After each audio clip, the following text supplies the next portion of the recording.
Did you always wish you can own a MacBook only to receive an iPad Pro instead?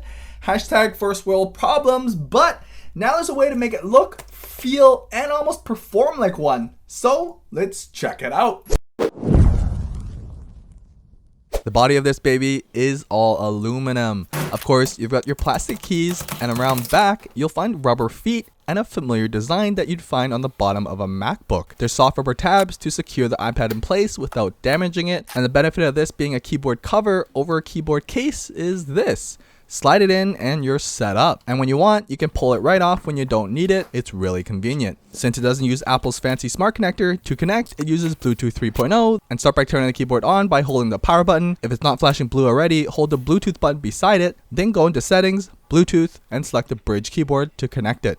Simple. Unfortunately for the four of you who own the Apple Pencil, you may have noticed there's nowhere to store it, and you'd be right. Fortunately, you can check this video out for an accessory to fix that. The only port is for a micro USB to charge the keyboard that I've yet to use, given the battery life is rated at a whopping 3 months. To save you even more power, there are magnets built in for the auto on-off of the iPad. And when closing the iPad, there are these tiny rubber feet to keep it raised above the aluminum. But if you squeeze or apply pressure when closed, it will cause the screen to contact the aluminum still. So I highly recommend installing a nifty screen protector. And it wouldn't really feel like a MacBook if it didn't also weigh like one. The keyboard itself weighs in at 740 grams, that's more than the iPad Pro itself, and just about doubles the size of the iPad. But it's the extra heft but slim design that I love and reminds me of a MacBook feel. Holding in the hand feels like a premium combination, and with the sturdy weight on the table when typing, you really forget you're using an iPad. Sometimes so real that you reach for a touchpad only to be brought back to reality, it's still an iPad.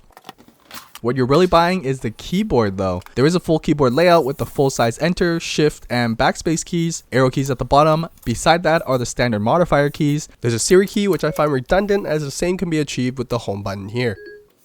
There's also an iPad lock button, and yes, something you all complain about missing in the Apple keyboard, backlit keys with 3 levels of brightness, which does the job, but I wish was a little bit brighter. Screen brightness adjustment, on-screen keyboard, playback and volume controls, battery indicator, Bluetooth to connect, and a dedicated power button to turn the keyboard on and off. The keys themselves offer really great feedback and travel. It really is like typing on a MacBook pre-butterfly style keys. I haven't experienced any Bluetooth hiccups, and there was no learning curve jumping onto this.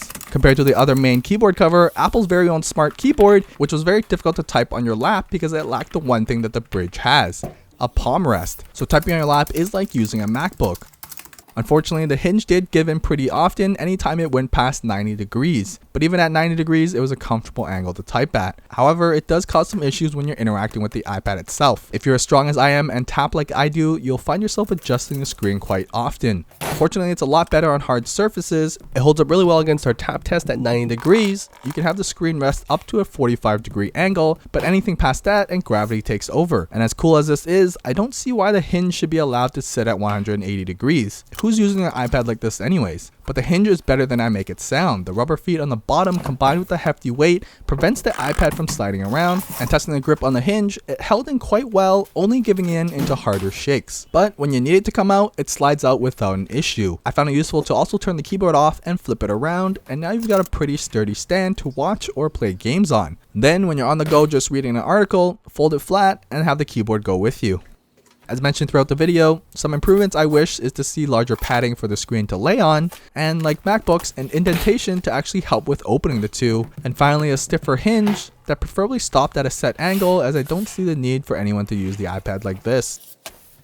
It retails for $190, which is still cheaper than the Apple Smart Keyboard, and comes in matching colors to the iPad Pro. I've got the silver version you see here, and links to everything can be found in the description below. If you bought the iPad Pro to be a workhorse, then the Brydge Keyboard cover is a must-have accessory. There is one caveat, which is that you must be a very careful human being, as the Brydge is not designed to protect your iPad. So if you have butterfingers like I do, I'd say go with an external keyboard, like my favorite, the Logitech K380 or the Logitech Keys to Go, all linked below. That's it. If you love what you see and want to support me in creating more reviews, head over to our Patreon and enter our monthly giveaway. Like and subscribe if you want to see more, and leave a comment below letting me know what your favorite keyboard case is.